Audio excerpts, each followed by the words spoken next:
আজ বানাচ্ছি ছোলা আর আলু দিয়ে স্যান্ডউইচ। এর জন্য প্রথমে আমি ছোলাটাকে সারা রাত ভিজিয়ে রেখেছিলাম, তারপর সেদ্ধ করে আমি গ্রেটারে দিয়ে এটাকে আধ ভাঙা করে নিচ্ছি।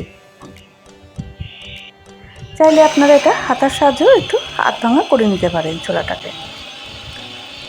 তারপর নিয়ে নেব আমি সেদ্ধ করা আলু। সেদ্ধ করা আলুটাকেও আমি হাতের সাহায্যে আধ ভাঙা করে নিয়েছি। তারপর নিয়ে নিচ্ছি আমি পেঁয়াজ, রসুন, আদা, কাঁচা লঙ্কা, টমেটো, এগুলোকে গ্রেটারে দিয়ে আমি গ্রেট করে নিয়েছি। এরপর আমি কড়াইতে সাদা তেল দিয়ে এর মধ্যে দিয়ে দিচ্ছি বাটার।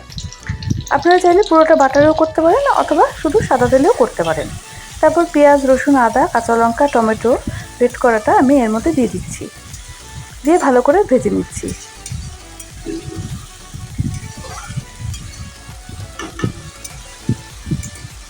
খুব ভালো করে এটা যখন ভাজা হয়ে যাবে তখন আমি এর মধ্যে দিয়ে দেব সেদ্ধ করা গ্রেট করা ছোলাটা।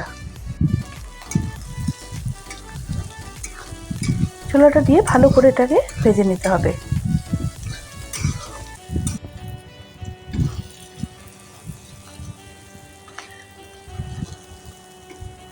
তারপর দিয়ে দিচ্ছি আমি সেদ্ধ করা আধ ভাঙা আলুটা। এটাকেও এর সাথে খুব ভালো করে ভেজে নিতে হবে।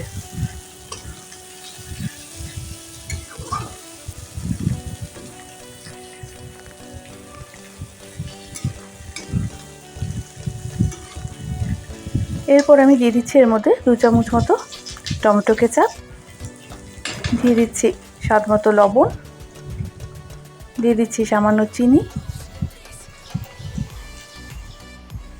তারপর দিয়ে দেবো গোলমরিচ গুঁড়ো আর এভারেস্টের চিকেন মশলা, দিয়ে ভালো করে এগুলো এর সাথে মিশিয়ে দিতে হবে। তারপর এর মধ্যে দিয়ে দিচ্ছি আমি 1 চামচ মতো লেবুর রস আর দিয়ে দিচ্ছি ধনেপাতা কুচি, দিয়ে ভালো করে এর সাথে মিলিয়ে এগুলো গ্যাসটা বন্ধ করে দিতে হবে।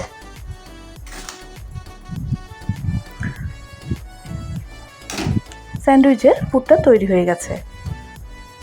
এবার আমি স্যান্ডউইচটা বানিয়ে নেব। এর জন্য নিয়েছি ব্রেডগুলোকে প্রথমে 4-5টা আমি কেটে ফেলে দিচ্ছি। তারপর এটাকে আমি ভালো করে তাওয়ার মধ্যে সেঁকে নিচ্ছি। তারপর আমি এর মধ্যে দিয়ে দিচ্ছি বাটার। ভালো করে বাটারটা লাগিয়ে দিয়ে এর উপর আমি দিয়ে দেব টমেটো কেচাপ। তারপর আমি যে পুরটা তৈরি করেছিলাম সেই পুরটা আমি দিয়ে দিচ্ছি এর মধ্যে, দিয়ে আমি আরেকটা পিস যেটা আমি টমেটো কেচাপ আর বাটার লাগিয়েছিলাম সেটা দিয়ে আটকে দিচ্ছি, দিয়ে আমি বাটারের মধ্যে সামান্য ফ্রাই করে নেব।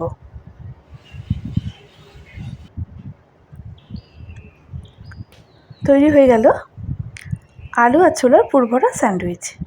এটা আপনারা টমেটো কেচাপ অথবা ধনেপাতা চাটনির সাথে সার্ভ করবেন।